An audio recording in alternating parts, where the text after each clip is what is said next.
Fais de l'Éternel tes délices.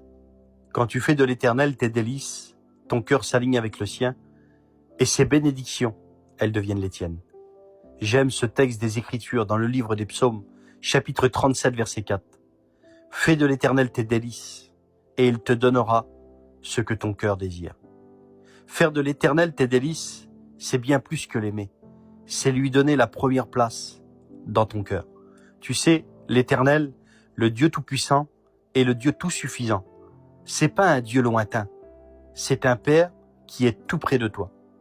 Et le Père désire que le Fils soit imprégné dans sa manière de penser, dans ses émotions et dans sa manière de vivre à sa manière à lui.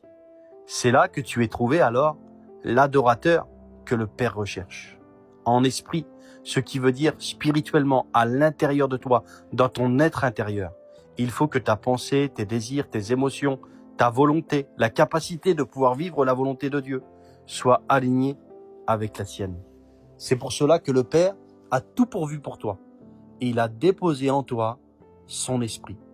Tu sais, la personne du Saint-Esprit, c'est la personne avec qui tu communiques chaque jour, avec qui tu es en connexion, en communication. C'est lui qui témoigne et qui te rappelle qui tu es.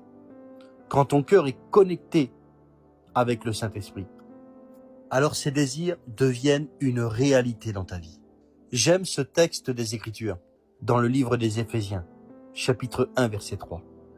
Toutes les bénédictions spirituelles sont dans les lieux célestes et elles te sont réservées en Christ. Ce qui veut dire que Christ a déjà tout payé pour toi.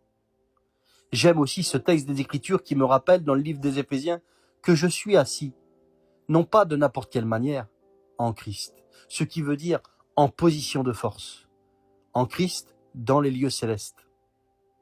Tu sais où Christ est positionné? Près du Père. Tu es positionné près du Père et il désire tout te donner. Mais ce qu'il faut aujourd'hui, c'est que tu t'appliques à laisser la grâce de Dieu couler en toi pour que tu puisses vivre la volonté de Dieu, pour que ta manière de penser ne soit plus la même, tes désirs ne soient plus les mêmes.